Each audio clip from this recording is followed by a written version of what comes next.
राम राम जी सारा ने। तो आज मैं थाने गुरुवार के व्रत की जानकारी दूं कि अपन गुरुवार को व्रत किया करना चाहिए।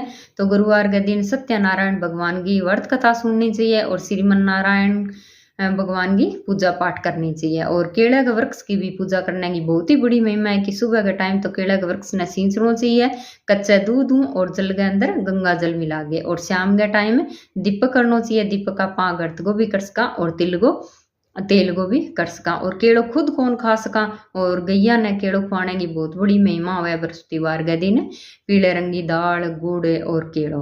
और बच्चा ने भी आप बांट सका। लेकिन जिको भी व्रत रखन लाग रहा है वो खुद केड़ो कौन खावे।